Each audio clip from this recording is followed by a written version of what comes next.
Check 1 2 3 4. There we go. We're getting volume now. Chris ain't kidding. Everything's broken on this. I'm telling you, everything is broken on this. I called in the call-in studio. It wasn't working. I had to restart it all.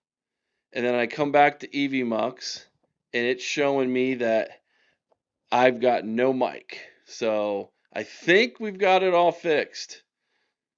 I think we're all good. This is gonna be really interesting. If we end up experiencing the same thing that Chris experienced, holy smokes, this could be very interesting. We're gonna try it. I mean, there's only one way to figure that out, and that's to try it. Who's up first? Let's see. It's okay. Here we go. We're gonna try this. Dan, can you hear me? I can hear you loud and clear, Eric. Okay. Good evening. Good How evening. are you? Well, not too good right now. Give me 1 second. Chat, could you all hear Dan there? Could you all hear him? Let me know. Hear my ugly voice from my ugly mouth. We're experiencing the same thing we experienced Saturday. Okay, everybody can hear you. Okay, we're good. All right, Dan. Everybody can hear you. Hey, did you see what hat I'm wearing? No, I see what you're daggone wearing, and it's a nice little hat there. It says Farm Ohio. I wore this for you, Dan. Now I know it's not the color you like. You're not a John Deere fan, but it's the closest thing I got to a farming hat. So Farm Ohio, in honor of you, Dan. Well, I may not be a John Deere guy myself, but I've worked on a fair share of them, but they were old school. But that ain't a bad hat. I'll be honest with you, in my opinion. Well, thank you. And no, it's not an Oregon hat Yeah. either. It's got Ohio right there, everybody. It says Farm Ohio on it. Well, I can see the Ohio, and I can see the state logo perfectly. Good deal. Good deal. What's on your mind tonight, Dan? First of all, Eric, I do want to mention Saturday afternoon. That got a little heated just because I was fired up and it was game day, and I was on running on all cylinders. And plus, I was running in the field, so I was just fired up already, and I already had 2 kickstarts that morning. So, and I had to pull the old Stone Cold note out there, just so everybody knows the diesel freak is that I'm a hard man to find. I got you, but unfortunately, buddy. Chris couldn't handle the fact that I was messing around with him, and yet the only reason I called his buddy out was because I did. I mean, Chris, let me be honest with you, buddy. If you're watching or if you're just listening in, if I called Johnny out, I won't apologize for it. I'll just let every fan base know this year Ohio State is not playing around, and I'm making that clear to every fan base, because Eric, I don't know if you know, but I'm on Twitter at Caden the Diesel Freak, and I'm on Instagram at Caden the Diesel Freak. I just opened my Instagram page, and I hear a bunch of Notre Dame fans, Scum fans, Alabama fans, everybody that doesn't like us running their mouth. And that's why I come on YouTube to let them know, like, hey, we're not fooling around. You go play us, and we're going to kick your butt. That's the bottom line.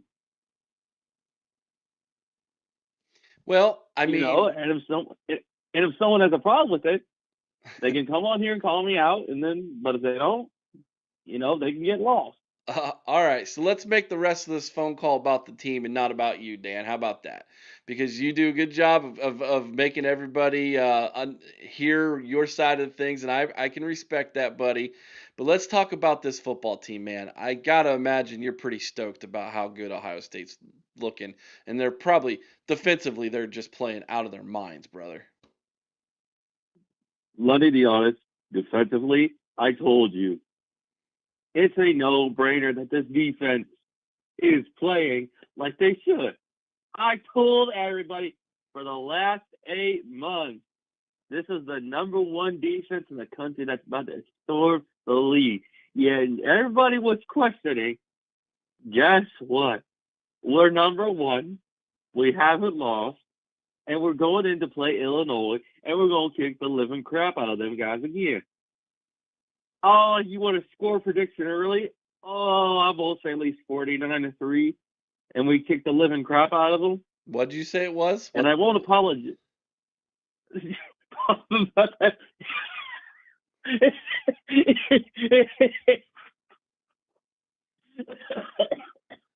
You all right there, buddy? Yes, it's me, Mika. It is me. I said the score prediction is going to be Ohio State 49, Illinois 3. 49-3. Got it. Question. I'm good. I laughed there for a second, and it kind of caused me a cough. So, and my ribs still a little hurt from that car accident I was in a couple weeks ago, but I'm all right. Well, we're glad you're okay. But I'm telling you, this defense is not going to be stopped. And I heard what Tyler said this past Saturday about Ohio State. Tyler, I'm going to say this: you need to be keeping up with the defense. You need to be watching this defense and how they play. And I'm gonna be honest with you. I said that this defense is gonna come out early, beat them, and get the job done. They have that option, or they could just, let them score 3 and then come out, the second quarter and just absolutely beat the crap out of them. I mean, I tell people there's 2 ways to play defense. There's not just one way to play defense. And Ohio State's proven that. Well, okay, what's the 2 ways to play defense? So, we could play Illinois early on defense, and we could just absolutely hammer them. The game could be over like by the third quarter, 72-6, 62-0. And they call it a game. And for the last couple of incidences, we ended it off like 42 to something, 49 to something, and we let them score like a field goal or 1 touchdown, and then we just absolutely hammered them after the second quarter. So I mean, that's just kind of how that's how Ohio State defense playing. Let them score once, and then we score the rest of the game, or we can come out the first quarter and absolutely just hammer them. And I say hammer them down. Just run the ball, run the score up, and run that score down their throat. You know what I mean? That's not defense. Like, there's 2 ways to offense. play defense. The defense can score at least 3-4 touchdowns, 5, and just run it down their throats. So that's where my mind's at with I this think it's defense unrealistic right to say that a defense is going to score 4 or 5 touchdowns. That would be like a record, an all-time record. If it is an all-time record, I'm just gonna say straight up, Eric, if they do set the record, I'll just come on here and say I'll be damned. If they no, dude. Okay, here we go, Caden. I'm all about being an equal opportunist podcaster. If Ohio State I know scores, you are, Eric. You're a businessman. If Ohio State scores 3 or more defensive touchdowns, you will get to host the next call-in show next Monday. Seriously. If Ohio State scores 3 or more defensive touchdowns this Saturday, you're the host. I will sit back and let you take the phone calls. How about that? Hey, can we ask the folks in the chat what they think first before I give my answer? Well, sure. Let's see here. Mimi says, no, please don't. The Natural says, oh, yikes. Mika says, no. RK Mango says that's like giving a 2-year-old the same tuition. Dave says no. Tyler says, "Oh boy, Eric, careful what you ask for." And then Lucia says, "Go for it. You got a backer in Lucia." So, Lucia, I mean, Lucia, you're like the only person who wants to get on here and just have me cooked. Coconut. Roland Coconut just said, "I wouldn't mind seeing Caden." So there you go. There's another one. Mango says, let him do it if it's meant to be. If we score 3 or more defensive touchdowns, Caden, you're hosting the show next Monday night. That's the deal. You can't back out of this, dude. You just told me You know what that we were gonna. You know what I say, Eric? Sure. What are you gonna say? Hell yeah! I figured Monday you night would. hosted by the Rose Buckeyes of all. What do you mean? Oh, hell yeah! All right, you heard it here, folks. 3 defensive touchdowns by this defense Saturday, and Caden the Diesel Freak is hosting the Monday Night Call-In show, everybody. There you go. Well, if Monday night is hosted by yours truly, the baddest Buckeye on the planet, boy, am I gonna be! Is it gonna be one hell of a night? It's going to be something. I don't know. Listen, I'm so confident that this team has only caused 3 turnovers all season. And I don't have any of them been one of them was a touchdown. Only one of them. And they're going to have to do that 3 times, Caden, against Illinois. They're going to have to I cause think they and should be score able the to. touchdown. Okay, all right. All right. All right, Caden, I got to If jump they on. can cause the Go for it. One last thought. Go for it. if they can cause the forced fumbles, if they can cause the interceptions, the turnovers, they can do it. That's how good this Ohio State defense is. And last week, Eric, you said that this is the diesel free defense. Well, why do you think? Because they play the same way like I said they have, and they're playing out of their mind. There it is. Do I even need to repeat myself from last week? No, please Even though don't. my voice sounded so bad? No, don't repeat yourself. We all heard it. We all And know Eric, it. I will say this now. This is the team that's taking us to not 1, not 2, but 3 national championships back to back to back. We will be the 12-time undisputed national champions of college football. That's this team. That's this roster. That's this coaching staff. That's our future as Buckeyes.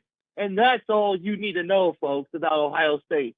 And tell your friends, Scum fans, Notre Dame fans, Alabama fans,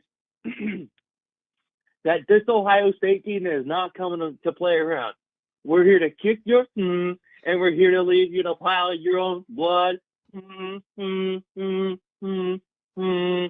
we won't give up when we do it. That's a lot of When we go to the playoffs and win the Big Ten title, we're taking that national championship home not once, not twice, but 3 times. And I don't care who we play, yo is going to get beat by the best defense in the country. All right, by Caden. the number 1 ranked team. All right, Caden. And why do I say that? Because it's Ohio State. Eric, I know everybody else on the phone lines. Hello to everybody else on the phone lines there. I'm going to leave it with that, and that's the bottom line. Because the Diesel Freak said so. And get ready for Monday night. Because it's going to be one hell raising of a night. That's all you need to know, folks. Later. Oh, no.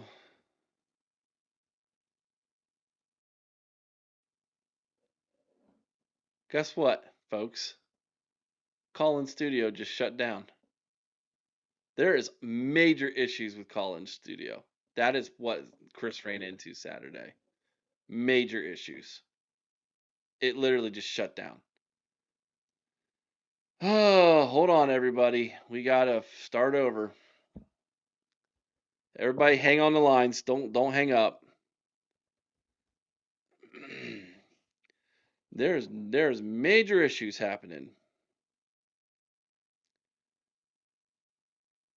There we go. Give me 1 minute again, everybody. Sorry, everyone. I apologize. Are we back up? I think we might be back up. Caller, can you hear me? 859, can you hear me?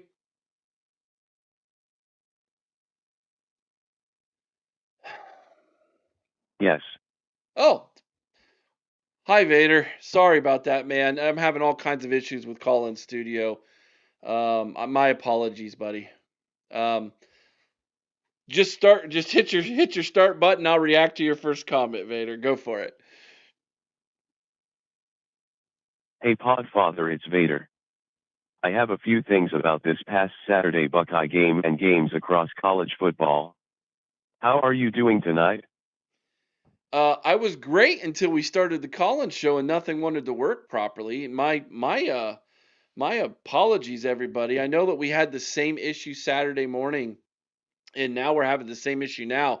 And it is obvious to me as I'm on here and looking over all of this that Call-in Studio is having some problems tonight. But we're good. We're good. We're gonna make it. We're gonna make it happen. So, Vader, I'm glad you called in, buddy. Hit me with your first thoughts tonight, my friend.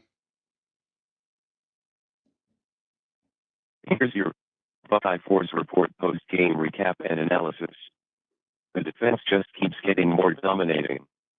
After the first drive where Minnesota got roughly a 65 yards resulting in yet another red zone trip without a touchdown and having to settle for a field goal that barely snuck in the right goal post, we have held our opponents to 0 red zone touchdowns in the first 5 games. The remainder of the game we held Minnesota to under 100 yards and no points. Even our third string is virtually giving up nothing. The only area I'd like to see improvement creating more turnovers. On offense, I think this was the best week-to-week improvement we have seen this season. Sayan is starting to see the entire field, especially when Smith is being bracketed. Tate had his best game of his career and tight end Claire had his best game as a Buckeye. If Sayan continues to improve this and improve the deep pass, it will force teams to defend the entire field, which is bad news for opposing defenses. I also saw improvement in the running game, considering that was Minnesota's strength coming into the game.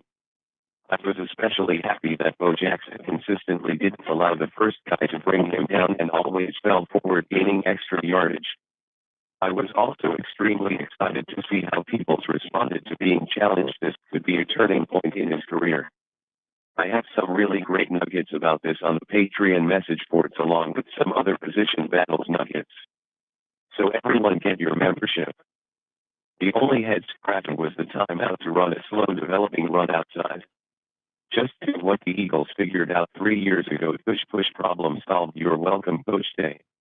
We were also 5 for 5 in touchdowns in the red zone. That's a huge improvement and another great sign. At this point, I only see 2 teams with a real chance to beat us. I will explain who in the next topic. Yeah, all right. Let me give me a chance to respond to that, Vader, before you drop the next topic, man. That was really good. So, um, let's say you one of the things you mentioned was you want to see this defense create more turnovers. Let's hope that they don't create 3 and score on them. Otherwise, you're going to be talking to Caden the Diesel Freak next Monday night. But I agree. We need to Yes. see. We need. We need to see. He said yes.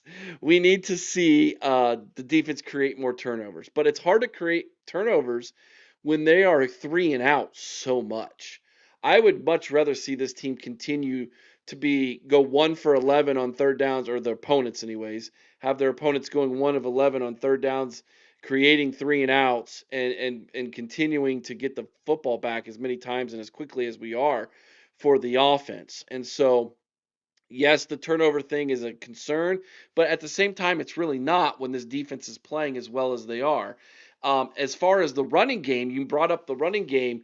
Did anybody else notice that James Peoples ran so much better with that second string offensive line?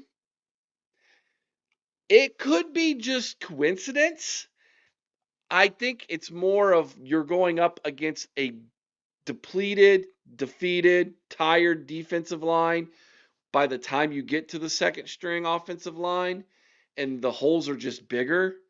But that again, we saw the same thing with Bo Jackson early in the season, and now James Peoples running with the twos, and he's running like a madman. And maybe he's running like a madman because he doesn't want to, become the fourth string running back. Okay, so there's some stuff going on with that. But yes, the running game does look a lot better with Bo Jackson as your starting running back. I agree with that. Um, and I also want to say this: Ryan Day made it perfectly clear next time to Lincoln that he's going to run the ball in the A gap and not try to spread that thing out wide. He made that perfectly clear. I think post game press conference and on the sideline right after he did that. All right, continue with your next thought, Vader, about who you think might present a tough challenge for the Buckeyes. Well, Buckeye Nation, we had our first upset Saturday. So what did we learn? The Big 12, with the exception of possibly Texas Tech, is becoming a conference that might not deserve to be a Power 4 automatic qualifier, and I'm still not completely sold on Texas Tech. The AAC is a one-team conference, and that team is Miami. Miami is one of the two teams that have a legit chance to hang with us. 23 years ago, my sort of hometown hero, Coach Tressel, broke the U. I'd love to see Coach Day do it again. The SEC is a circular firing squad again. I think there are some very good teams that we would have to play well to win, but my gut and eyeball test, I don't see an elite team. Here's what might be interesting: I can see as many as 8 teams having 2 or fewer losses. Good luck, playoff committee, figuring that out. Sorry, Wildman, if Notre Dame runs the table they are in. Also, I have something in my closing about Notre Dame and Wildman. Now let's talk about the Big Ten. Illinois won't make the playoff, but could be a spoiler. We can't look past them, and we have to play well, especially on the road. USC could be a dark horse along with Ton, whoever in their matchup next week. I'm reserving judgment on Indiana until after they play Oregon. Now we have to talk about Penn State. There's so much to unpack, I don't have enough time to cover it all, so let's talk about why comparing last year Buckeye to Penn State isn't even close. Last year, even though we lost a close game to Oregon and an unranked Ton team, the comparison isn't even close. UCLA is a horrible team. Last season we had the #1 defense and many examples of an explosive offense. Not to mention our coach at least some wins against good teams. I've seen no signs of these from Penn State. We also lost our second game after banking 10 wins. Penn State still has their toughest stretch still to come. I don't see that team with those coaches running the table.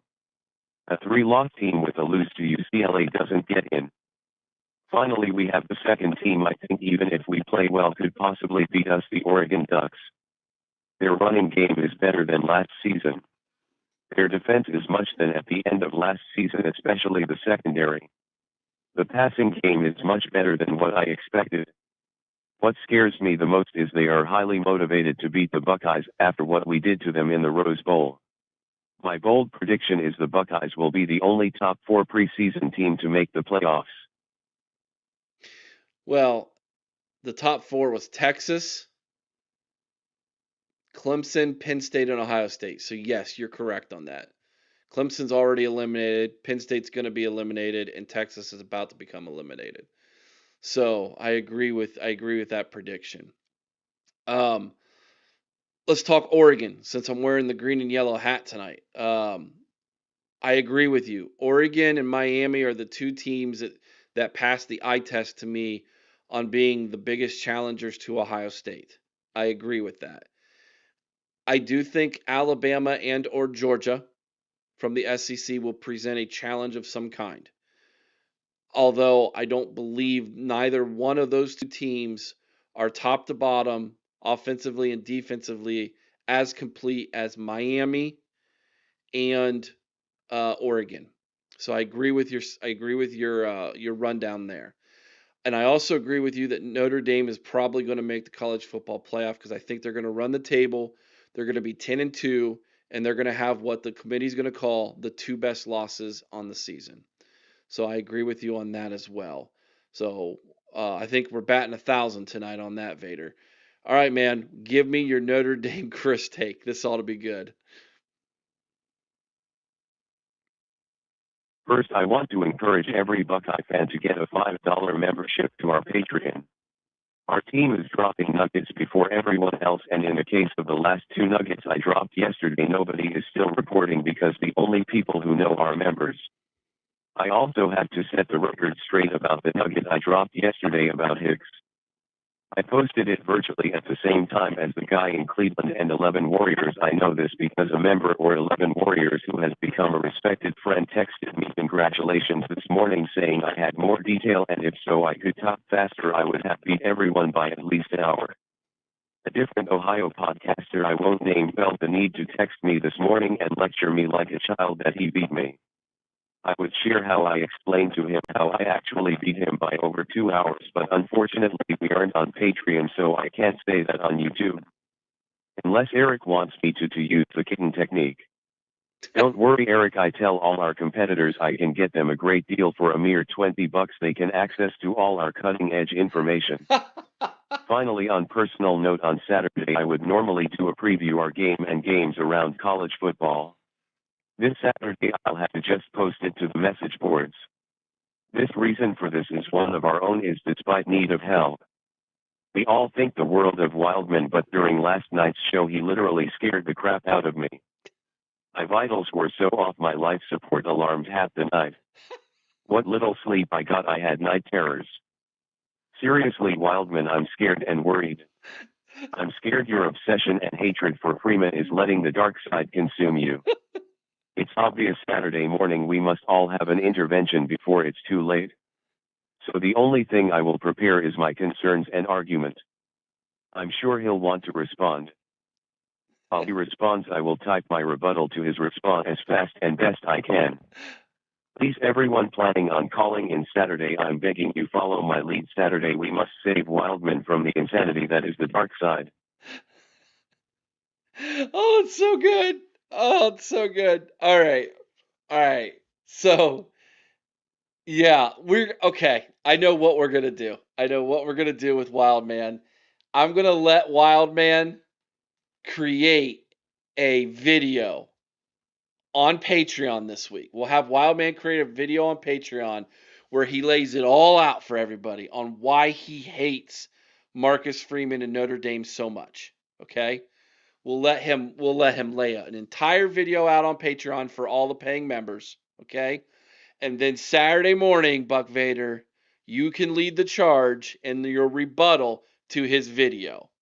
So that's what we'll do. I will let Wildman know that this is going to happen and that he needs to make a video for all of you on Patreon this week. Speaking of Patreon, shout out to Buck Vader. Yeah, he's on the phone right now. And I'm going to toot his horn.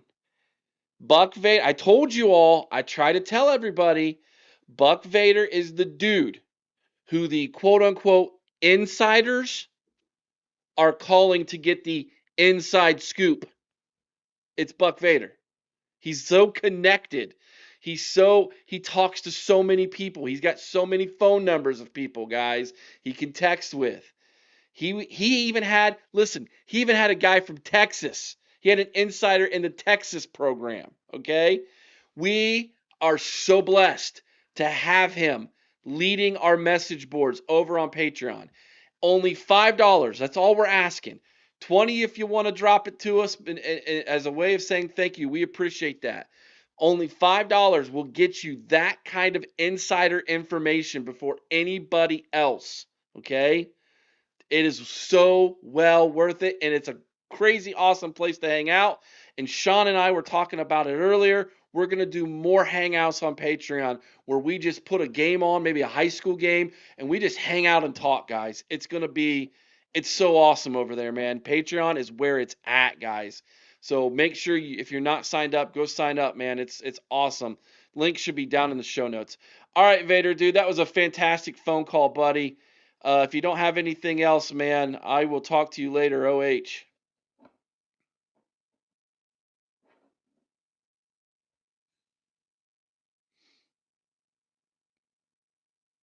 Io.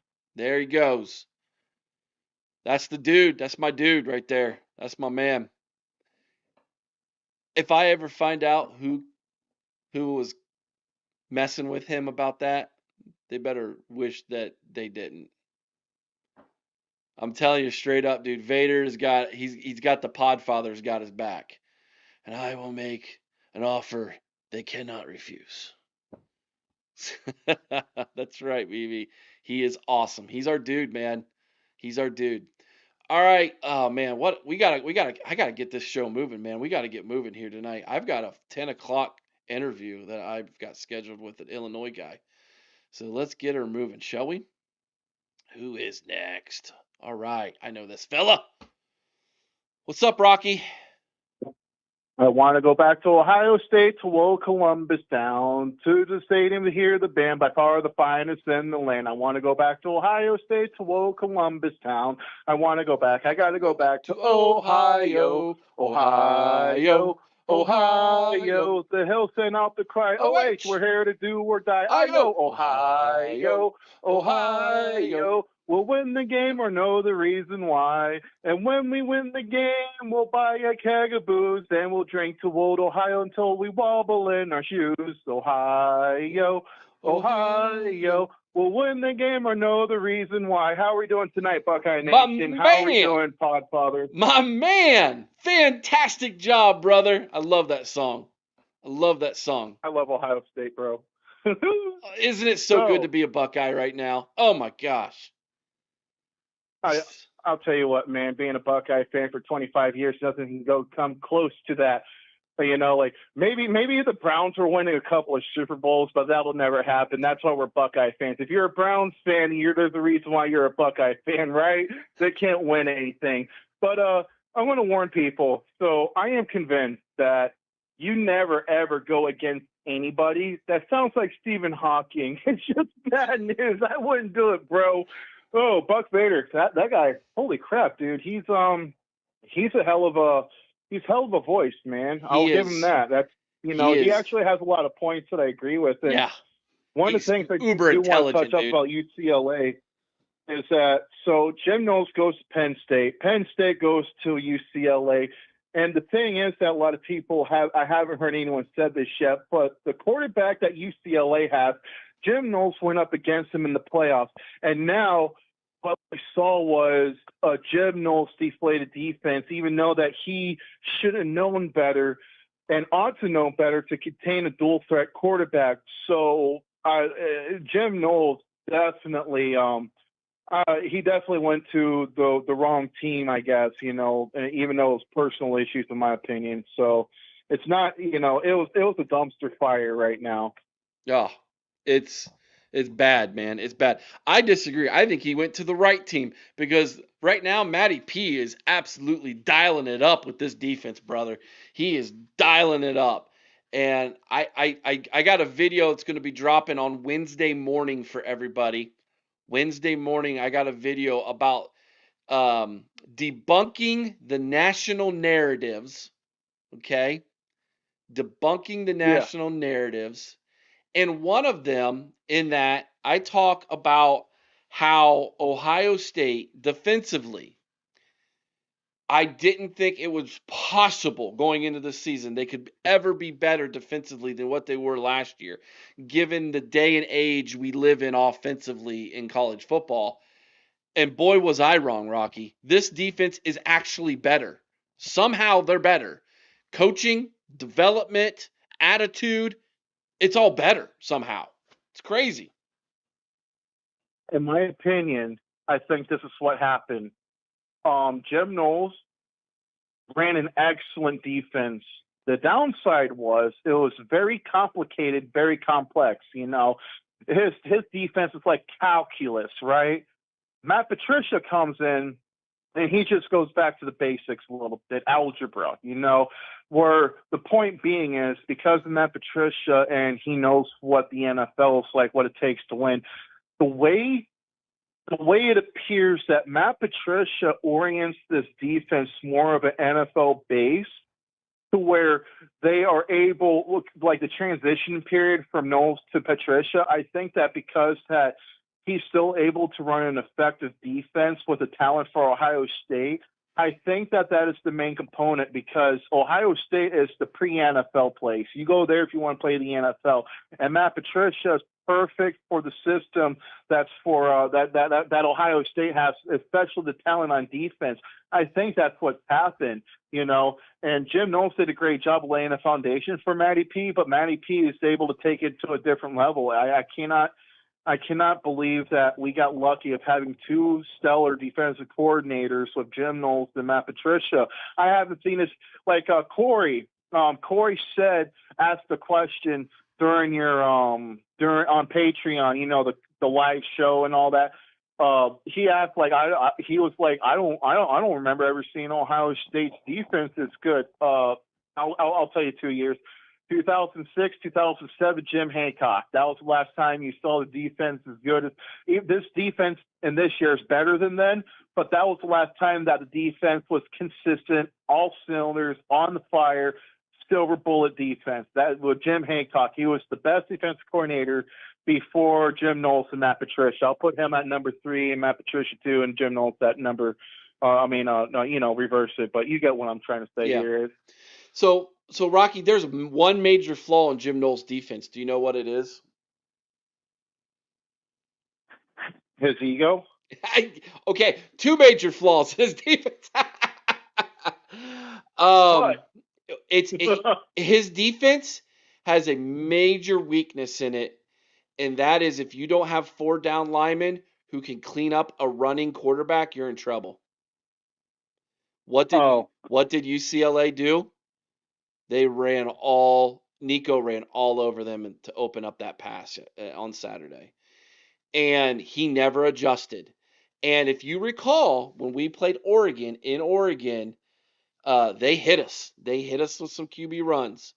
And it softened up that defense, and then they went over the top. And it took Ryan Day basically having a coming to Jesus moment with Jim to basically say, we're not going to let that happen again. And obviously Jim's ego, which I guess you're right, it is another weakness of his, couldn't handle it. And so now over at Penn State, they're now seeing that very thing. So I do have a little bit of concern, Rocky, that, Julian's not exactly fleet of foot here, which might play into some of the strengths of Jim Knowles' defense. But that is the major flaw of that defense, is a dual threat running quarterback. Yeah. So there is that. There was a question here in the chat from Andre. He says, in your opinion, is this Ohio State defense an elite one? If they are not yet elite, are they headed to that direction? They are elite. I believe they are elite. Do you agree with that, Rocky? Oh, absolutely. This week I started on analyzing stats. I always wait a few weeks after the start of the college season because it's really hard to look at stats and see the tendencies. I already started with Notre Dame. I called in Always Irish earlier and gave them an in-depth analysis of what they're looking at and so on. So I want to be starting to do that, and I want to be more in depth about the projections and so on and etc. At the point right now, I mean, you got to be crazy, and I'm not saying the person who's questioning right now is crazy outside of Ohio State land, Buckeye land. You have to be crazy to not think whatsoever that the Ohio State defense is an elite. We were holding teams to 5 points per game while we're outscoring them 40 points a game. It's absolutely, with the exception of Washington, of course, but it's absolutely, it's crazy. And then you watch the game, Julian saying, this guy, I'm telling you, the first time watching Texas, defenders get in his face, move can throw a back foot. Julian Sain can throw off of his back foot and still make a completing pass 20 yards down the field. Mm-hmm. This kid, there's 2 best freshman quarterbacks, the true freshman at Notre Dame, C.J. Carr. He's a future Heisman Trophy winner. And Julian Sain, he's also going to be a Heisman Trophy winner. It's all depending which year. But those 2 quarterbacks are the best freshmen, first-year starter quarterbacks in college right now. And glory it be, it's in the Midwest. Two blue blood Midwest football teams have the best quarterbacks in the country. Julian Sain has the highest completion percentage, and he's very efficient, and he knows how to deal with pressure in his face. And the guy has wheels. Make no mistake. And then back up Lincoln Kleinhold. That kid can run too. So we got two potential dual threat quarterbacks. And I said this a few weeks ago. Julian Sain, don't be surprised when you see him using his legs more when in the later stages of the season. I highly believe that he is going to be using his legs a little more to keep the defense on their toes. He threw that RPO touchdown to I think it was Tate. I think Carnell Tate caught the RPO touchdown, if I'm not mistaken. And yeah, he had like 3 touchdowns, I think. And I said to Corey during the live watch over on Patreon, I said, that's awesome. I'm glad he's running the RPO now, but he's going to have to tuck it, keep it, and run eventually at some point. Otherwise, teams aren't going to believe that he's going to actually run it. And so at some point, if you're going to run the RPO, at some point at quarterback, you're going to have to take what the defense gives you if they give you the run. Yep. So keep your eye out on that, everybody. All right, Rocky, I got to keep her moving, bud. Give me your last thoughts here, man. Yeah, I say that. Okay, so let's with Illinois, I think it's going to be in the 40s again. The offense is on fire, the defense unstoppable. Illinois is a very talented team, though. I'm not putting it past them. My prediction is going to be 49-13 or 49-24. They're scoring in the high 40s, but I think Illinois is going to be able to score some points, but it's not going to be enough to hold down Ohio State from winning the football game and at Illinois. Excellent. All right, man. We'll look forward to busting that and breaking that all down. Rocky, call in anytime, brother. I appreciate you, man. Thank you so much. That was my boy Rocky. He calls into Always Irish too. He does a great job over there representing Buckeye Nation, man. All right, let's bring on Tyler. What's up, T? Eric. So I gotta be honest for a second. Did you see you saw the Patreon chat what I sent CBS rankings this defense? No. Oh, yes. Yes, I did. You posted it on Patreon? Yeah. We're number 1 in total defense. Number 1 in red zone defense. Number 2 in the nation in third down defense. Number 3 in the nation in total yardage defense. It's pretty awesome. I'd say that's elite. But you who is not elite, Eric? Penn State and Jim Knowles. No, that's not who I was going to say. Michigan. Bryce Underwood. Oh, okay. Listen to these stats. Oh, boy. You're going to laugh when you hear this, Eric. Okay. Holy moly. Bryce Underwood in quarterback and Big Ten rankings out of 18 quarterbacks. Dropbacks. He has 116 completions, 16th in the Big Ten. Completion percentage, 56.9, 18th in the Big Ten. Yards, 733, 16th. Touchdowns, 2, 18th. Interception, 1. He's number 3 in the nation. No, in the league. PFF grades, 65.3, 16th in the Big Ten. Big time throws, 1%, 17th in the Big Ten. Turnover worthy passes, 3.4%, 16th in the Big Ten. Wide receiver drop percentage, 15.9%, 18th in the Big Ten.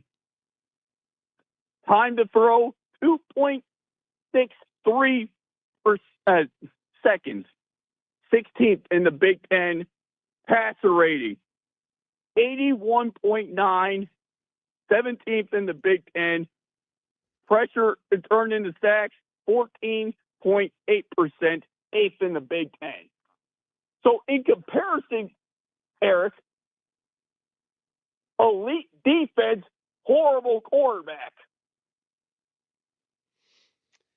He is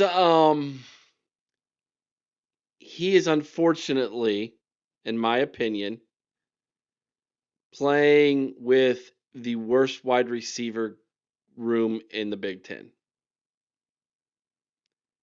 Fortunately for us, it's the worst wide receiver room in the Big Ten. Michigan is who they are. They're going to run the football. They have to win the game with running the football. And as you pointed out, their offensive line is not elite. At the end of the day, Ohio State still needs to win the line of scrimmage and win that game defensively. Mm-hmm. And that offense needs to take the cuffs off and go score points. There's no reason why exactly at the end of November, when we go to Ann Arbor, Tyler, we don't win this game comfortably. There's no reason why.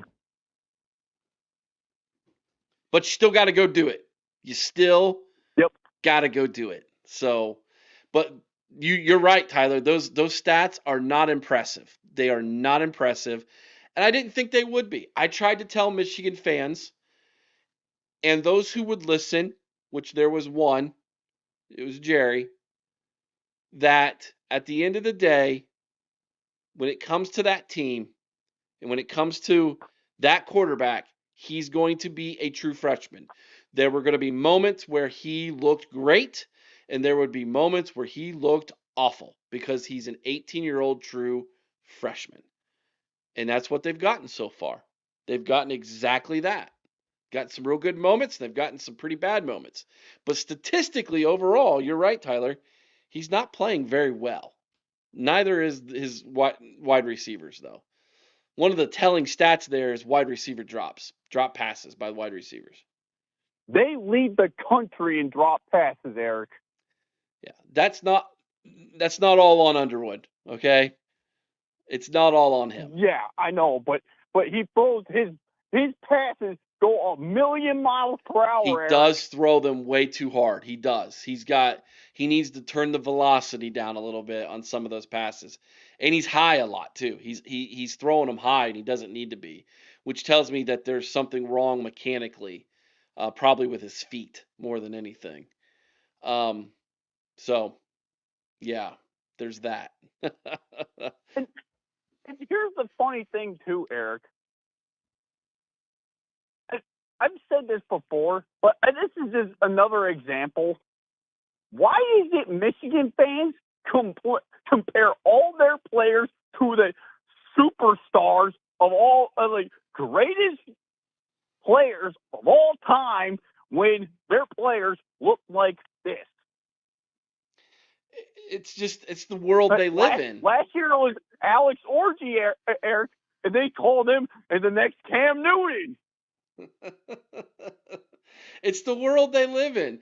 They are always going to be somewhat delusional. It's who they are. Now, keep in mind, Tyler, you're dealing mostly with those who are online and a lot of and they have a trolling attitude. That's who they are. Most of them are trolls, okay? They don't the people like Jerry who actually are fans of the Maize and Blue, who are legitimately like, here's the truth and here's the objective and objectively what I see in college football and where our team is at in that conversation. They are so few and far between with that fan base. Okay. But it's also why Jerry's show is growing with leaps and bounds faster than any other Michigan podcast out there, because he is objective and he's not senile and he's not delusional like a lot of them are. And so the good fans up there who are tired of the smoke being blown up their butts and in their backside by people like Scam Webb and the rest of them in the media, they're flocking over to Jerry because he's actually telling them the truth. Here's the reality. We're good. We're not great. Right? So there's that. Tyler, very interesting stuff there, dude. What's your thoughts on the Illinois game? So I was also doing some research, Eric, because I do my research. Just, do you know that? So I come to find out, Eric, that Illinois, for the supposed defense they have, right? They gave up 300 yards rushing to Indiana. Yeah. They gave up over 120 yards rushing to USC. They gave up 150 yards rushing to Purdue. So what that tells me, Eric, is not only can they not cover because there were corners and safeties, they're beat up. They can't tackle. So Illinois right now is an offensive team. Which is weird and odd to say based off of how they've won games under Brett Bielema the last 3 years. But they are definitely an offensive team. And what happens to offensive teams when you offensively can't keep up with your opponent and your defense is giving up yards and points at a clip that your offense is just like waving the white flag, you get what happened in Bloomington, Indiana with the Hoosiers and the Illini. But I will also say this. Illinois was playing with 6 backups on that defense. 6. They only had 5 starters. Eric, I don't care. I don't care. Like you, and you don't like the whole like next man up thing. But the reality is, if you have to like, I don't care who you are because we were beat up on the offensive line last year. Look what we did in the playoffs. I understand that, Tyler. I get it, but I'm trying to explain to you how that happened. I know. In Bloomington is it got away from. I know. It was a snowball that turned into a freaking avalanche, and there was nothing they could do because their good players weren't available to stop it. Okay, we're not going to see that in Champaign. Plus, I'll tell you this right now. I think Illinois at home and Illinois on the road are 2 different teams. If this game was in the shoe, I think we blow them out. I think we blow them out if this game's in the shoe. It's not. It's in their house. It's a little different. So, and that's where I was going to lead into, Eric. It almost seems like going into this game how we were going into the Washington game, Eric. It's 100%. The same because Washington was an offense team, the offensive-led team. Mm-hmm. They were putting up 55 points, and what happened? They only scored 6 against the best defense in college football. I honestly think, Eric, they're not going to score a touchdown. Hey, man, if they don't score a touchdown, Ohio State's going to win this game going away easy. Let me ask you this. If you don't think they're scoring a touchdown, do you think Illinois gets in the double digits? No. Until I see it, Eric, I don't believe it. Okay. My mentality, Eric, is I'm a bit of a show me state from Missouri. This Peter was in the chat. Yeah. And Missouri's a show me state, so until an offense shows me they can score a touchdown at least,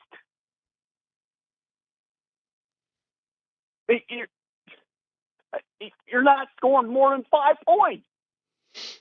I mean, Texas scored 7. I'm trying to go through my mind. So Texas was 7, and you had 0 from Ohio scored 9. Yeah, Ohio scored 9, 0 from Grambling. Washington was 3 or 6. 6. And then you had 3 last week. So I'm leaning towards Illinois is going to at least get 10, at least. But here's my question then. How are they going to score that 10 points?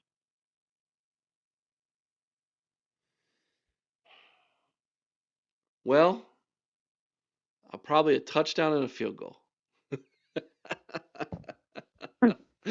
I don't know, Tyler, because this defense, like, I'm sitting here seriously questioning, will they score 10 points against us? That's how elite this defense is. So I don't see it, Eric. I don't see it. That's okay. Like, I know how you're not seeing it because I'm struggling to see it too, but I'm trying to be realistic too.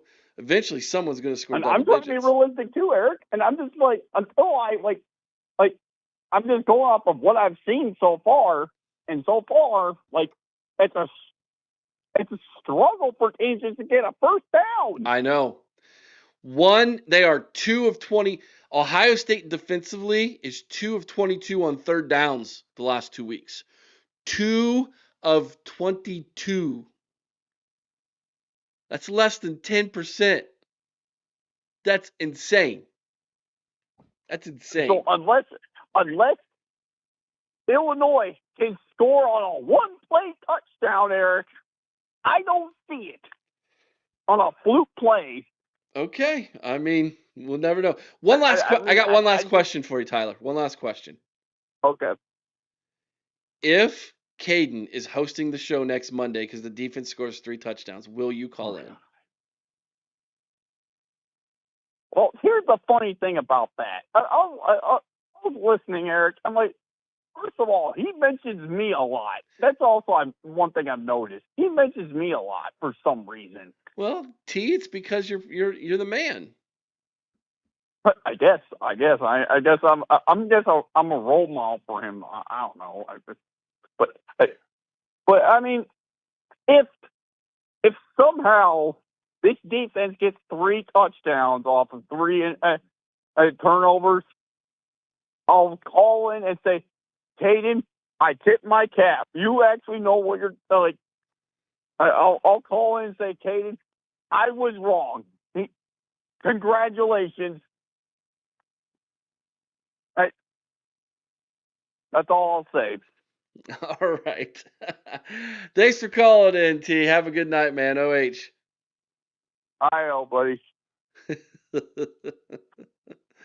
Oh, what's going on tonight, David? Oh, it's going, brother. It's going. Yeah, it is. It's going, man. What a game. What a game Saturday. What was your thoughts on Ohio State's win, brother? That defense just gets better every week. Mimi and I were just discussing it, and she asked me what I thought the score was going to be this week. And I agree with you. I think Illinois is a little different at home than they are on the road. I said this before. I think it's a sleepy place to go into. Mm-hmm. It's kind of a sleepy stadium. It's boring. There's nothing exciting about it. And I think Illinois just kind of takes advantage of that. But I think his team is rolling, man. These guys are super stoked. They're having fun. And Julian gets better. Defense gets better every week. Offensive line's getting better every week. Julian's getting better every week. Bo Jackson's getting better every week. And I did not know that they were giving up that kind of yardage on the ground. That is not good, especially as Ohio State's starting to come into it. It's starting to figure out its run game. That's a bad combination for Illinois, I think. They've been really beat up. They've been really beat up. They're pretty happy running the ball. Yeah. They like to run the ball to open up the passing game. And man, that could play really perfectly for us. I don't know. I think that the training wheels are off of Julian, and I don't know. Who knows? We could score more than we did this last week. I really don't know. They really kind of they throttled everything down so much. Those first three games, I feel, and then they finally opened it up that playbook a little bit for Julian when they went out to Washington. But I would say this: they're not going to get. I don't know if they give up more than. I don't know if they give up more than 3 points here. I don't think Illinois' offense is that scary. And I think those boys are going to live in the backfield, and Luke Altmaier's probably going to have a very long day. And I don't know if we'll get three defensive touchdowns. But I think I'm pretty safe to be hosting the show next Monday night. I think. You better hope so. But remember, there is a such thing. There is such thing as dumb luck. Yeah, yes, so, there is, David. So, oh man, yeah, I'm just so happy the way this defense looks. It's incredible. And Arvell Reese is just a straight up werewolf. He's a straight up werewolf. Yeah, he is. And just to think we got him again for probably a couple more years, that's gonna be just absolutely incredible what we're gonna be able to do. Is it a couple more years? I thought he was a sophomore, if I'm not mistaken, isn't he? Yeah, he's a sophomore, but at least one more year, right? He didn't. I'm not sure he played enough. He did play quite a bit last year. I don't think he's a red shirt. I don't think he's a red shirt freshman. I think he played. In he's a junior. He's a true junior. He can go to the NFL this year if he wants. Nah, he won't. He needs to stay another year. I agree. I hope he stays another year, but his stock is only rising right now. Listen to this, David. Yeah. There are literally scouts, NFL scouts. There have been no less than 6 at Ohio State's games every game this year. They are all over this roster, man. The NFL cannot get enough Buckeyes right now. They're just like, come on, we need more. Hey, man, I tell you what, everything is just stacks in our way, man. You know, I got some guys at work that, you know, one is a Nebraska fan, another guy grew up an Oklahoma fan, and you know, they tapped out on the NIL and the transfer portal and all that stuff. I'm like, dude, this is the best time in college football ever. The transfer portal has made things so much fun.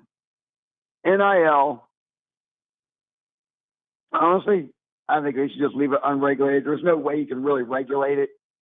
You're trying to regulate too many freaking teams. You can't keep track of all those teams, man.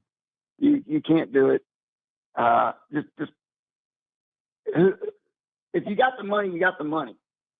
And the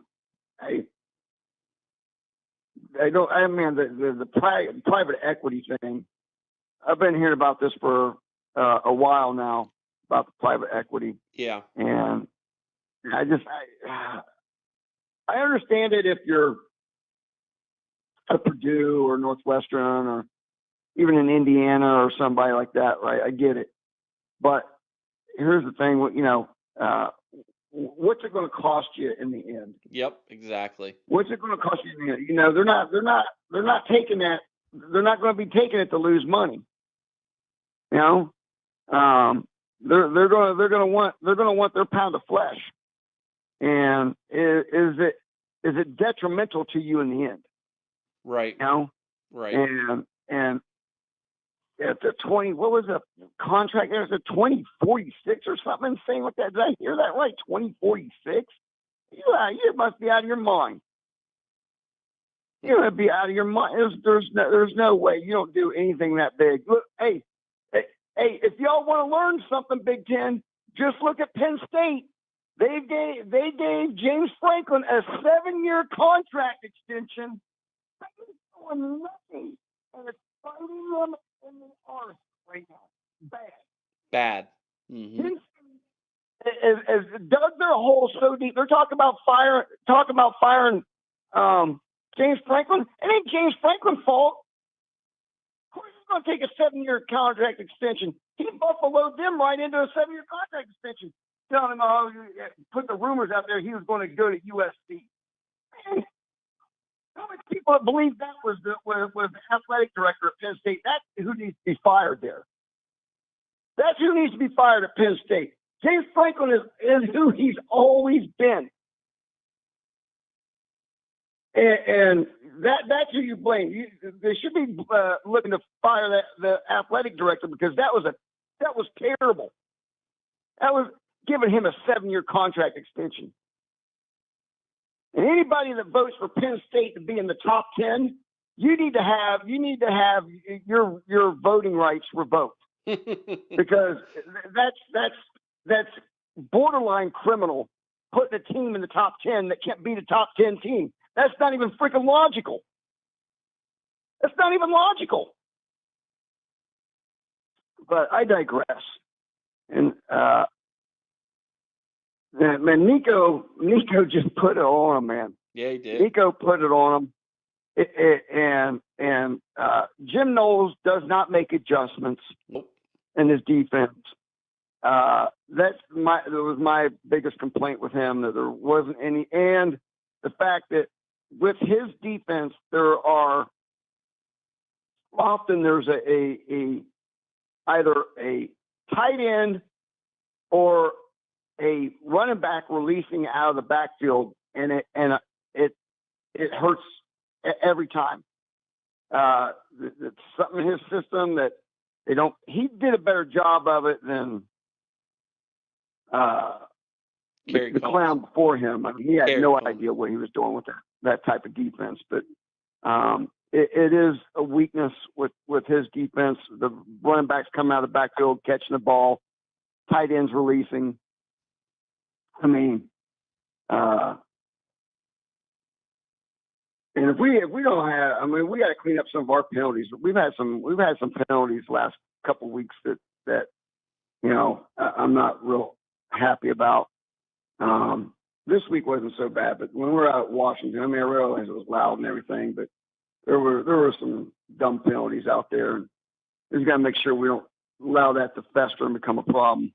Right. I don't think Jim Knowles' defense is that complicated. It's just that he's, like he said, I think it's his ego. He doesn't. His ego's, way too big, I think. And it's all right. It's getting knocked down now there at Penn State because, yeah, you're going to have dudes, but you're not going to have Ohio State dudes. You might have one here or there, but we got them all over the field. I'm not as worried about Illinois now as I was before the season started. I think we said we can't look past it, because if you look past somebody, that's when you will get beat. Right. And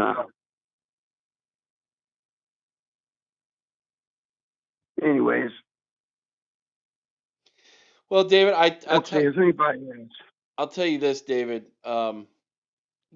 Circling back to the James Franklin, I made 2 videos yesterday about it, and James Franklin, Penn State fans feel stuck because of the buyout, $56 million. Literally there are fans who are publicly checking out on the team. I'm done until he's gone. When that happens, the athletic director has to do something. I don't know if you saw James's press conference today. The dude is frazzled. He is frazzled beyond belief.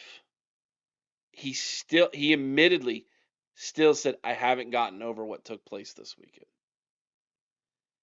That's not good. That is not good for that team. That's bad. It is bad. It is a really, really bad situation there all around. And I'll tell you right now, the only thing that can save his season, coming into Ohio State and beating the Buckeyes. So I agree with that. We gotta be. I think that's the only thing that would save their season. We got to be ready. We have to be ready for it. It's going to be a war because they're going to come after us, man. David, I need to hustle this along, brother. What's your last thoughts here, man? Oh, just go Bucks. All right, Scum buddy. still sucks.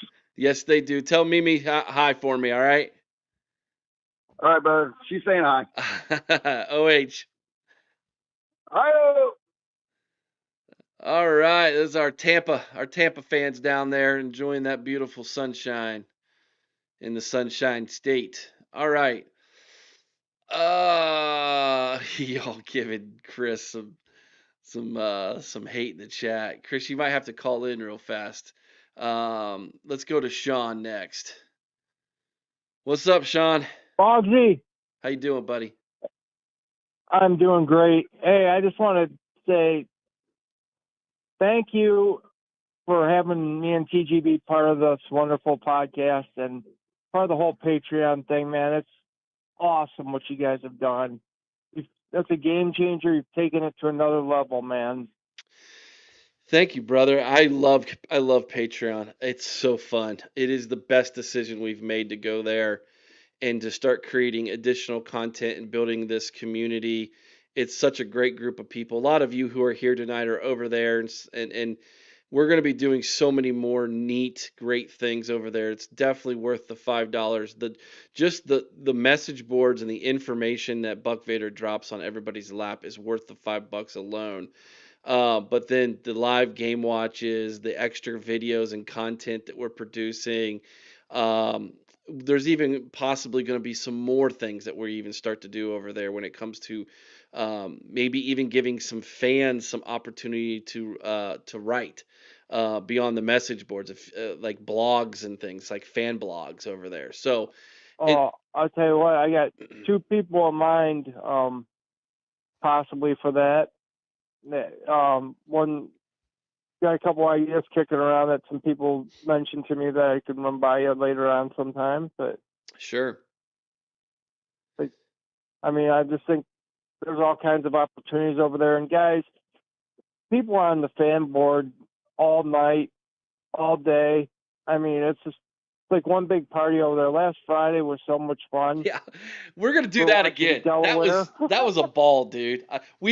So in case you don't know what Sean's talking about, Chris and I were like, all right, we need to run a live test on Patreon, and so that we're not caught off guard on anything on Saturday night when we do our Get Live Game Watch. And so we tested it all out. It took three attempts, but we got it to work. And on the third attempt, we're sitting here watching Western Kentucky, Delaware, playing around with the thing, and all of a sudden everybody starts showing up. We had like 20 people watching the game with us, hanging out in the chat. It was fantastic, and it was just us running a test. It was amazing.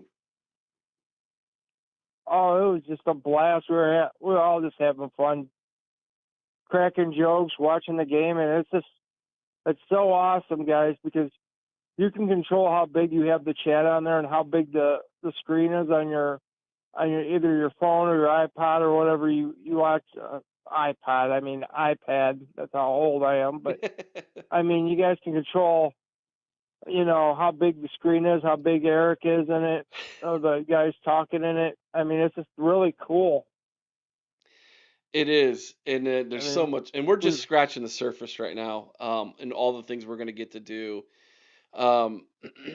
Yeah, thanks for reminding me, Mango. You all were talking about me wearing a Speedo Friday night. Yeah, that ain't going to happen.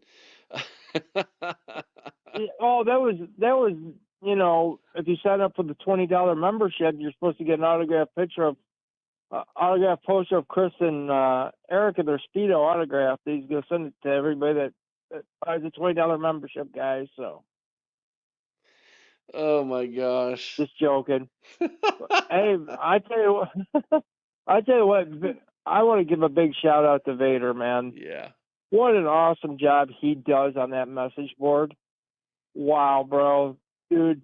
And also, Vader, let me know who the punk was that scolded you and text you and was giving you problems because ain't nobody gonna do that to Buck Vader around here. I'll tell you that. No, not You don't mess with our boy Vader. not with Sean and the Podfather, dude. We would show up. That's for sure. No one's gonna bust Vader. Not on our watch. Nobody messes with Vader or Mika on our watch. Well, So you know what it is. You know what it is, Sean. It's jealousy.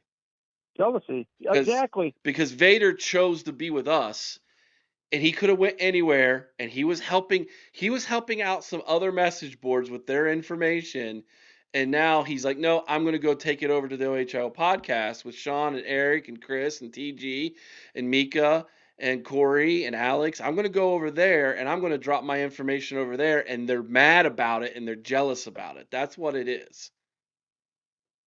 Well, like we give Vader all the credit he deserves, man. I mean, we treat him.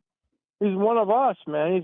He's our brother, and you know what? He's just as important as anybody else to the team, and the guy deserves all the credit in the world for what he does for us. So absolutely, I'll always shout him out. Dude will always get full credit and get the knowledge. Yeah, I mean, for what he does, man, he does so much for us behind the scenes that people don't realize, and now they're going to see his true brilliance with the message board. So I'm very happy for him that he gets to really show everybody, his knowledge and what he's capable of. I mean, the Force report's just a drop in the bucket of what he can do, man. So it's gonna be exciting too to see what the stuff he comes up with too, man. So yeah, 100%. Exciting times, bro. It's exciting times, and for you and Chris to come up with the format and give us all of us that are on the team an opportunity just to do what we do, man. Is just can't thank you enough, and it's exciting, man. It's fun and it's exciting, and it's like I can't wait to check the message boards every day just to see what's popping. Yeah, I was really busy at work today, and this is supposed to be my last week at where I'm at, and then I'm going to be diving into this thing so much more than what I was. But I was so ready to get home and just jump on the message boards and see what Vader had posted, because I knew he had posted something juicy. Well, guys, not only the message boards, there's also a chat room where everybody can chat. I mean, we do that on the message board as it is anyways, but I jumped in there's like 3 or 4 people talking and chatting, and we're all just, Coconut was in there, Arcade Mangoes was in there, Ryan Day's Championship Beard, Vader. I mean, everybody's just talking and, giving their input, or I asked everybody who's going to be your MVP of the game, defensive and offensive.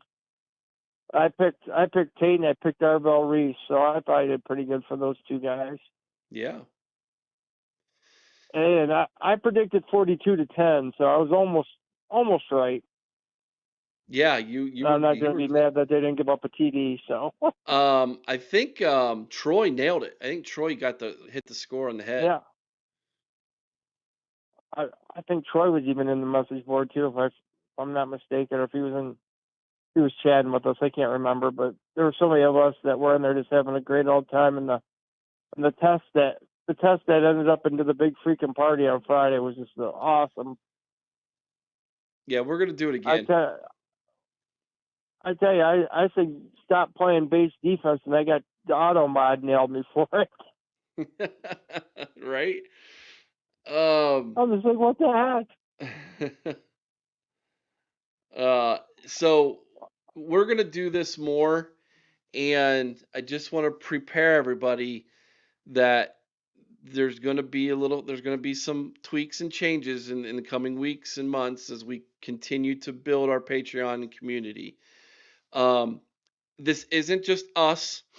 A lot, Sean, of podcasters beyond sports, I'm just talking YouTubers in general are moving to Patreon because YouTube really handcuffs you to grow your brand. They really do. It's tough. It's tough on YouTube. And Patreon, they, instead of handcuffing you, they provide you the tools to build and get bigger and better. And so it's one of the reasons why we're going to Patreon. Everybody is. It's not just us. We might be the first Ohio State podcast to do it, but John Kennedy did it. There's a lot of political podcasters who've done it. A lot of people are starting to do it. And you're starting to hear that word, go to my Patreon, from a lot of people. And it's because it's just a better place to hang out and build a community than YouTube is. It just is. I think we got to put a pot together. Everybody throw in $10, and we'll see how long it is before one of our rivals or competitors decides to take the leap. It won't copy us. won't be long. It won't be long. But when they do, I am going to be relentless on them. And I tell you what, I was very happy with the play calling Saturday. The only gripe I had was, I love our defense. Best defense probably we've ever had. Best defense we've had since '96, in my opinion. I wish he would have stayed out of that base in the first drive, because it just seemed like he just sat in zone and let them just drive it down the field. It kind of just drove me nuts. That was the only gripe I had about the defense. Yeah. The whole game, the play calling. He sat back in that zone and he just let that Lindsey, pick them apart. And I got frustrated with that. But as soon as it was interesting to me, Sean. They did that. Like, I don't like that was their game plan going into this game. Almost felt like it was like, why? I don't understand why, and no one's asked the question that I'm aware of. Why were you in your base zone defense for the entire first drive, and then all of a sudden you changed it up? Like, I don't, unless it was a part of their game plan to, like, hey, we're going to show them this on their first drive, and then we're going to absolutely flip it on its head, and then he's going to be confused the rest of the game. I don't know. If that's the game plan, I kind of feel like, why didn't you just start with that then? Well, like PJ Fleck said, he gave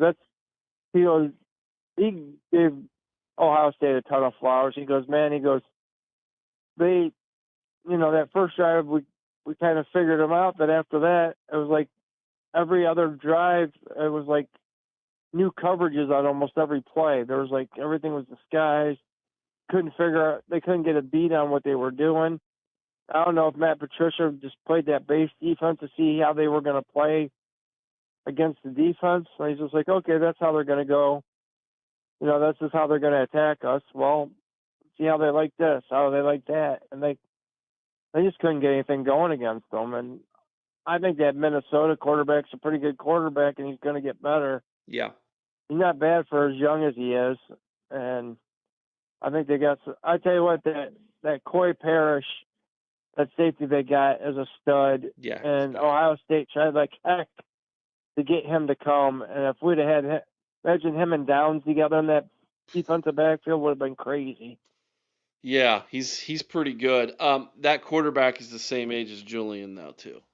So they're the same grade. They're redshirt freshmen. So yeah, there's a good crop of young quarterbacks in the Big Ten right now, man. A good crop of young quarterbacks. I'll tell you what, Eric, I think they're not even scratching the surface of what that offense can do.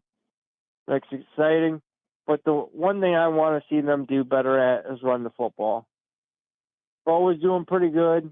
I think Bo should continue to get the first team touches, but it's not like it was last year. And I think I know there's a new starting five in there together, and they're trying to get the chemistry together. But man, I think they need to get the running going a little bit better, especially when they play the better teams coming on the schedule. So Coconut is throwing out the gauntlet to people here.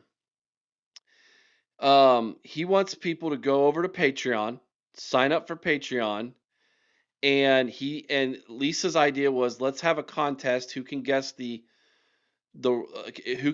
right score of the next game over on Patreon, and that person will win a prize. And Coconut says, I'll be I'll give you guys a massive $100. Who will be the first to jump over there and give it a try on Patreon? Maybe clarify what you mean by that, Coconut. I think we should do this, Sean. I think if during the live watches, it's a bet. I'll bet you guys. Okay.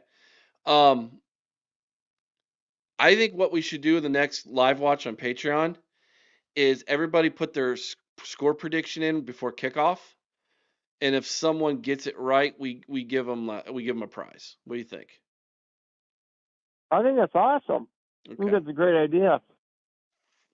Your chance to win. What should they win? We got the hat. The hats are being made for the $20 members, but we need to get something. I got some T-shirts possibly. We need to come up with something. I tell you what you should do, Eric. Okay. Put it in there. If someone guesses the right score 3 weeks in a row, you give them a free paid membership. 3 weeks in a Something row, like that. That would be impossible. Or 2 weeks in a row. A free $5 membership. Coconut says you get to guest host the watch party the next week. That'd be cool too. What if they don't want to though? Yeah. Yeah. Well, here's the thing, Lisa. We used to do this years ago. Everything you guys see here, most of the time we started it. We did it years ago. We used to do it on our Facebook page, and there was a woman from Florida who won. She guessed it right, and we started this back in like 2019. We were doing this, and I got away from it because it was too much time consuming to try to keep up on it between all the different social media pages we were running. But yeah, we've done this before. We did it before, but now that we have Patreon, it's a little bit easier to do it. So, yeah, we'll reintroduce it. We'll reintroduce it, Lisa. So I think there'll be all kinds of cool stuff we can come up with, contests. Yeah. And different prizes we can give away, and just different, all kinds of cool stuff we could do. Aaron says if we make it to the Natty again, he'll donate a plaque as a raffle item. Cool. Sounds like a plan, buddy. All right, Sean, any last thoughts? But what's your thoughts on Illinois, man? Man, I think I'm saying I'm going to go 38-10. Okay. That's what I'm going to guess. You know what? I'm going to go 45-10. Ooh, okay. I think we're going to get 45-10. I think it's going to be tight for probably a quarter and a half. Maybe they make it tight for a half, but I think we're just going to wear them out. We're going to be too much for them. I think Luke Altmaier, he's a veteran quarterback. He's tough. Maybe they get an early score. Maybe get lucky with an interception or a special team play, but I think we're just too tough. And that defense, I'm being generous by giving them 10 points. I don't know if they'll even score 10 on us, but I think it could turn into after a half. I think it could, like how Indiana the floodgates open. I think that could happen with Ohio State. Yeah, I got it, Sean. What did you think of that special team? That loved it. Lateral loved it. I loved it. It was so good to finally see Ohio State do something like that. Finally, show some creativity, a little trickery. I've been asking for a flea flicker for I don't know how long. Well, I was asking for them to put two people back there so they could do stuff like that. Yeah. Like when Tressel used to put Santonio Holmes and Ginn back there. Like, put two guys back there. If you just got one guy and it's kicked to one side, he's got to run all the way to the one side to catch the ball, then run it. Why not have two guys back there? Whoever doesn't catch the punt could be the lead blocker. Yeah. And you can run a reverse or you could do something cool like that. But I like what they came up with, man. At least he's being proactive about the special teams to try to get a spark out of them. And now, people are saying, well, he gave that away. He shouldn't have done that. No. everybody's going to spend time practicing for that. So that's just more stuff that they're going to have to try to practice for, be looking for. So I think what we'll really do. Excited. I think, Sean, what we're going to do, Eric. I've been sitting here thinking about it. I got several of these left. These mugs, OHIO podcast mugs. We'll do a mug. We'll do a mug and a $10 Amazon gift card. I'll tell you what. Is that the tumbler mug? Is that the tumbler? No, it's the coffee mug. I got the coffee mug. This is smash that like button. Oh, okay. We'll get a $10 Amazon gift card to put in the mug, and then we'll mail it to you if you guess the right score. That's a pretty good gift. Nice. That's a pretty good gift. Yeah. $10 Amazon gift card and a coffee mug. Yeah, I like it. That's what. Just want to let everybody know. We interviewed Winfield Garnett today from the part of the grade 96 defense that I spoke about earlier. He was a really good player for us back in the 90s. Played a little NFL ball. Me and TG had an awesome conversation with him today. We pre-recorded it, so look for it for the next couple of days for Eric to drop it. Then tomorrow night we're going to have two guests. We're going to have former Ohio State defensive back E.J. Underwood, and joining the party with us tomorrow night will be Mr. Kenyatta Jackson Sr., also known, everybody knows as Bread. He's going to join us, so it'll be interesting to hear his take on how the defense is doing this year and the way the defensive line's playing. Yeah. I know he'll have a few things to say. Yes, he will. It'll be exciting. It will be. Looking forward to it. That's tomorrow night right here on YouTube and X. You can catch that show live at 8 o'clock. Thank you so much, Sean. Thanks for calling in, brother. Have a good night, OH. Join Patreon, people. Dumb still sucks. Thank you, Sean. Take care. Later, bro. Bye. That was the great Schrockstar with us there, man. All right, we got to keep her moving. I got 24 minutes until I go to my interview. What's up, Mika? Hey, Podfather. First off, what's up? It's good to hear your voice. Are you doing okay, sweetheart? Yeah, I'm doing better. Good. For those of you that don't know, my dad's been dealing with some health problems, but we're hopeful that it'll be over with soon. At least I hope. Me and Vader been dropping stuff on the message boards on Patreon. Everyone go check that out. I just got another one just a few minutes ago. So ooh. I'm still working, just trying to balance everything. Yep. Well, Mika, I haven't had the opportunity to talk to you in a while like this because of your father, and I want you to know that he's in our thoughts and prayers, and so are you and your family. There's anything we can do for you, please let me know.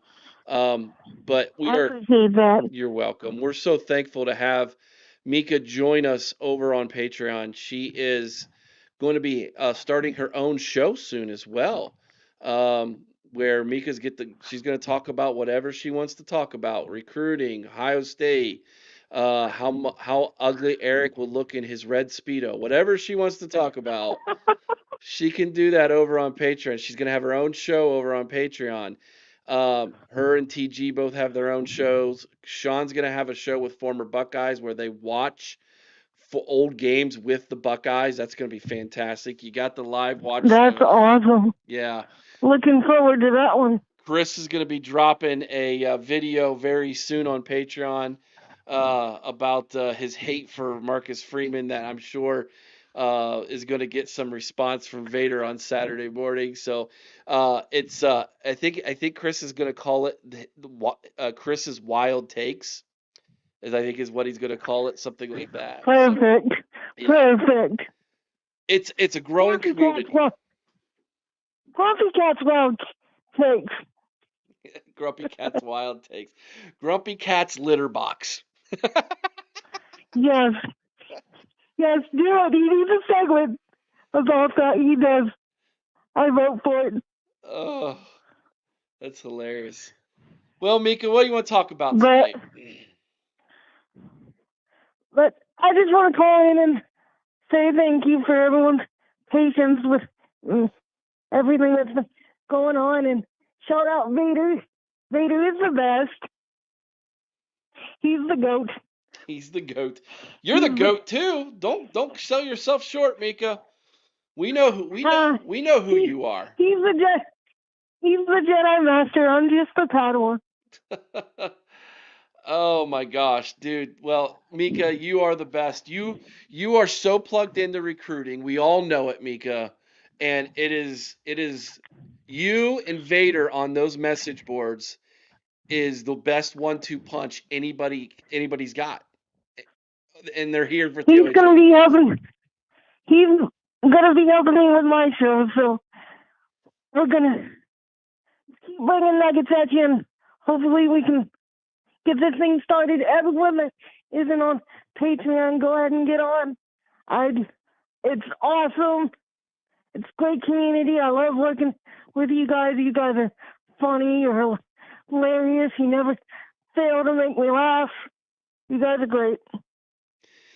Yeah, it is so good. That community is so great. It's the best move we've made. I wish I would have made it earlier. I wish I would have done it earlier.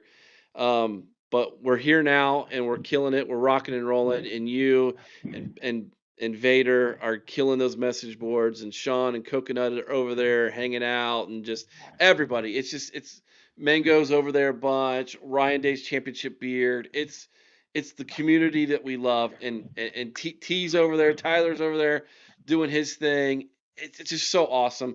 And the only reason I don't do the live watches a lot is because I usually watch games with my dad, and that's sort of our thing. So I try not to split my focus too much on that. But they're great. I do enjoy them. I do watch them. But like I said, that's usually me and Dad's time. So I understand. No problem, Mika. It's all good. Hey, I tell you what though, you can join us for a live watch when we do like a game on Friday night or one of the other games on college football games on Saturday when the Buckeyes aren't playing. oh, definitely. And as for the writing thing you mentioned earlier, I'd be interested in maybe doing that as well if you'd be open to that. Yeah, absolutely. We'll get you set up so you can do that, and sounds wonderful. Mike is in the chat. Hey, Eric, Mike from Oregon here. It's been a while since I've had time to be on a live show. Glad we took care of business out here in the Pacific Northwest last weekend. Yes, indeed it was. Mike, good to see you. It's been a while. Glad you're doing well, and I'm glad you showed up in the chat, man. Appreciate that very much. By the way, Chris's show is What's Driving Me Wilds. What's Driving Me Wilds is the name of the show. Perfect. And Chris said Vader is a goat, Mika is a goat, and Corey is a llama. Does that mean he spits? Yeah, he does. He spits facts, right? Oh, that's funny. That's funny. Oh, that's so good. Can you believe Penn State win? No, in fact, I couldn't believe it so much. I made 2 videos about it on Sunday. I made one for the OHIO podcast, and then I made one for the College Huddle. And the one for the College Huddle has done 1.6 thousand views. And this was my second week in a row of doing a Penn State video for the College Huddle. My Penn State video from last week did 12,000 views. The Penn State fan base is just beside themselves. They're beside themselves. Can you blame me? No, I can't. Can you blame me? No. I'll be honest. I'm not one of those people that is a Penn State hater. I like Penn State. They've always been a decent program, but it's like the college version of being a Browns or a Bengals fan, man. There's only so much you could take. I actually feel bad for these guys. Yeah, it's frustrating for them because they're in the friend zone. They're literally in the friend zone. They're good, just not good enough. And I mean, like, Drew Alley, I really thought Drew Alley was going to be really good for him. His development just isn't where it needs to be.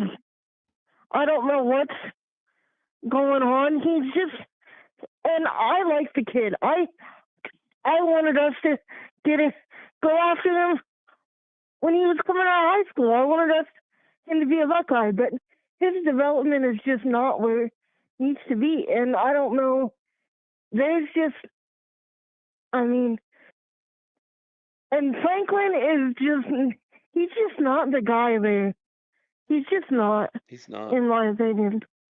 No, he's not. You're right. I don't know who they're going to get if they go another direction. I don't think they can. I think it's way too much money for right now, but, like, they need to do something because he's just not the guy. I think he's a good program builder. He's not a program elevator. That's fair. That's a fair statement. I would say that that's fair. He can't get him past a certain level, and I just don't see it. Yeah. Unfortunately, financial wise, I don't think they have a lot of options. I think they're stuck with him unless he decides, to do what I would do if I wasn't doing my job. And he's got to see that he's not doing his job. If I was him, I'd take a pay cut. That might have to happen. They might go the Jim Harbaugh route here on him. And make it all incentive on beating certain teams, that are ranked ahead of them. But and as for, like, he talked about how he had Jim Knowles talk to the team after the Oregon loss and stuff. I mean, come on, man. That's what you come up with? That's your follow-up? You lose to UCLA? Yeah, it's not good. Did you watch his press conference today? Did you watch his press conference? Did you watch his press conference today? A little bit of it. I didn't catch it all, no. He, to me, looked like he was so frazzled. He just looks like he's at his wit's end. Like, he's like the mom that's got, like, 6 different kids, and they're all, like, getting in trouble in different ways. And that's what he reminds me of. Just like a frazzled parent that's, like, at his wit's end. Like, I don't know what to do anymore. Yeah. It's obvious that he's searching for answers. He's searching for answers. And I honestly think Jim Knowles is gonna end up going somewhere else anyway. Whether it be Oklahoma State or somewhere else. Like, I don't think he's gonna be there long term. PSA to Chaz Coleman. I don't know if you're listening, but if anyone posts this on Twitter or anything, come on home, buddy. You can be right next to Zion Grody. We could use you. Yeah, no kidding. No kidding. Dude's a beast, and I hate to see him wasted on a program that's not going to develop him. Oh, Chris, get out of here with that take. Get out of there with that take, man. Oh, shoot. All right, Mika, I need to move on to I got one more call left. Any last thoughts here? No, just thank you for letting me be part of the team and Patreon and everything. It means a lot to have the opportunity and maybe start making money doing something I really like doing and just being part of the community and chatting with everyone. It means a lot. You're welcome, dear. Have a good rest of your day. OH. I do. Go Bucks. Night, guys. There she goes. All right, we got one more phone call tonight. What's up, Ray? Hey, Harry. Eric. I didn't think I was going to be able to get in tonight. You were really busy. It took me 10, 15 minutes to ring the phone back to get in finally. Well, we got here, Ray. You're going to be the last caller, buddy. And then yeah, thank you. You're welcome. What'd you think of that game this weekend, Ray? Oh, that was great. Our defense is really super, and that quarterback, I really love him. He can really throw the ball. He's really accurate. But now you're going on the road to Illinois. I'm a little bit worried about this game. Are you? Why is that? I don't know. It seems like they play a lot better at home. I know Indiana killed them, but it's going to be interesting this week. Indiana goes to Oregon.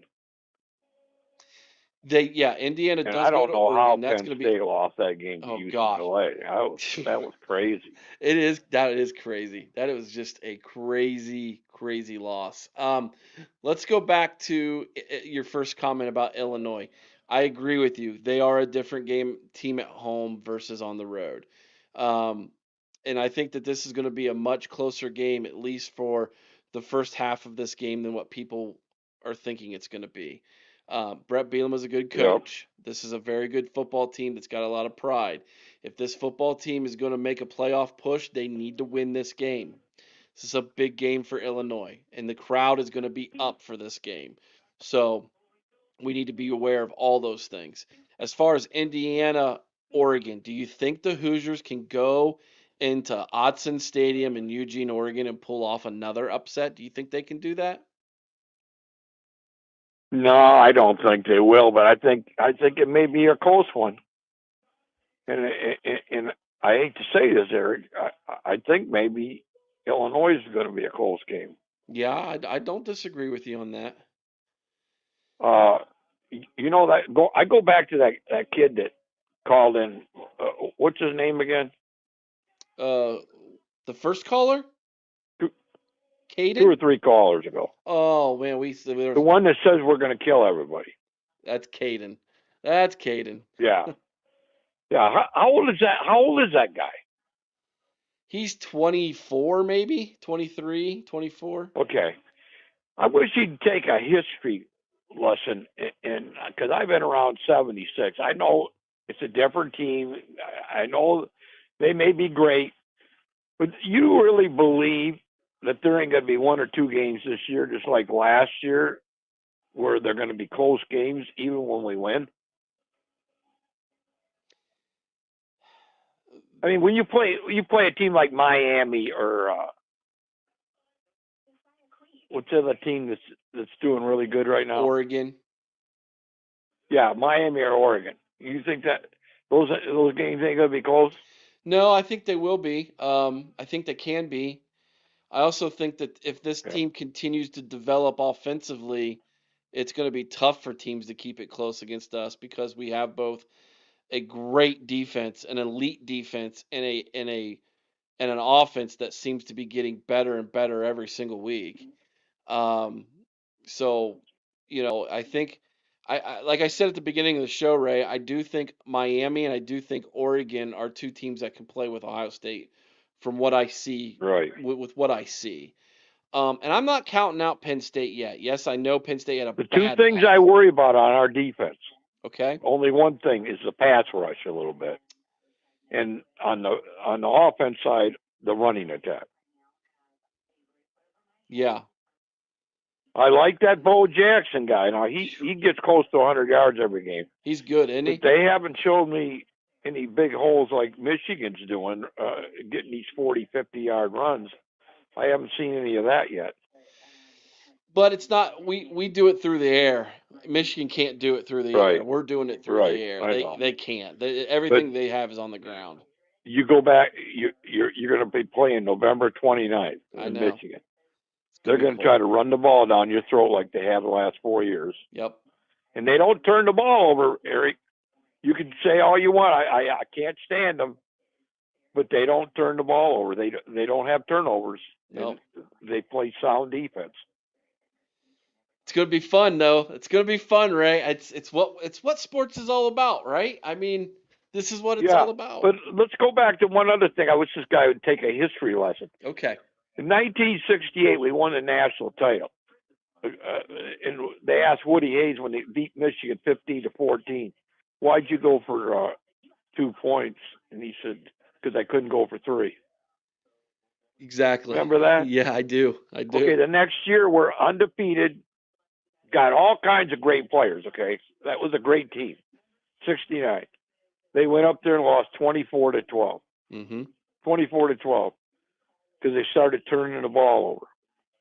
Turnovers and penalties and stuff like that, and weather, that all adds up when you get close to the end of the season. It does. You're right, Ray. It does. And so, taking care of the football has been something that Ryan Day has been preaching with this offense. It's one of the reasons why I think early on this season they were kind of more manila with their offense, was they were concerned about the turnovers. But he's starting to open it up a little bit more, and he's gaining more confidence as these game reps continue to add for these young kids in this offense. Ray, is this the best Ohio State defense you've seen?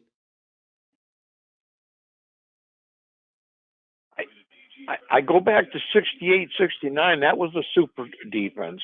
Super softs, yeah. Now, we'll see. This is going to be a real measured stock to me. They play, at Illinois this week. I want to see how good they really are on the road. They've already did it with Washington. I agree with that. Now, I think Washington, if Southern Cal can get by Michigan this week, and I think they can if they don't turn the ball over, and then Washington goes in there, I think the Bullies could lose the next 2 games. If Washington, they were feeling sorry for themselves. They got down 20-0 to Maryland before they come back and won 24-20. Before they woke up. So I think Washington, if they recover from that loss that you guys give them, this next game, I think that Southern Cal and Washington could beat them, but they're going to have to play better. Because much as I hate the Bullies, I've watched them for 4 years now. They don't turn the ball, and they play sound defense. They're just like us. Now, this year, I've noticed, just like the playoff, we're tackling low. That's the one thing I love about it. They're not tackling high like the 13-10 loss to Michigan when they shouldn't even got another touchdown, but they did. They won the game with a field goal. I guess I'm nitpicking, but I do love this defense. I think it's got a chance, but it's longevity. It's a marathon. You know what I'm saying? Yeah, 100%. You're right. We'll see. You're right. So, anyways, I'm glad I got in, and God bless you. And are you still doing a Bible verse every week? I am. If you watch this morning's video, there was one on this morning's video, and then there's going to be one on Wednesday morning's video as well for you, Ray. All right. Well, God bless you. Have a great night, and OH. I-O. That was the living legend, Ray. Former Big House. I don't know what they call. We call them Redcoats at the Ohio Stadium, but former Big House employee turned Ohio State fan. All right, guys, I gotta go. I've got 2 minutes until I do a interview with the Keeping It Orange and Blue podcast, Ryan over there, for our Illinois preview, which will drop Wednesday evening. Thank you everybody for calling in. Appreciate y'all. Tomorrow night, don't forget, tomorrow night in the Buckeye Lounge, Bread's going to be there. A former Buckeye's going to join Kenyatta Jackson, a senior, with TG and Sean. It's going to be awesome. Preview Wednesday night, Buckeye Ladies Thursday night. Go check out Patreon. We're going to have Chris drop a video for all of you on Patreon. I might drop one over there.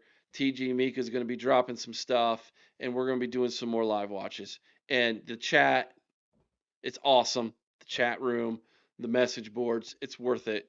Thank you for signing up, Lisa. I saw where you said you signed up tonight. Thank you so much for that. Till next time, be kind one another. I owe someone's OH. Sing Carmen High with all your heart. Y'all know what to do.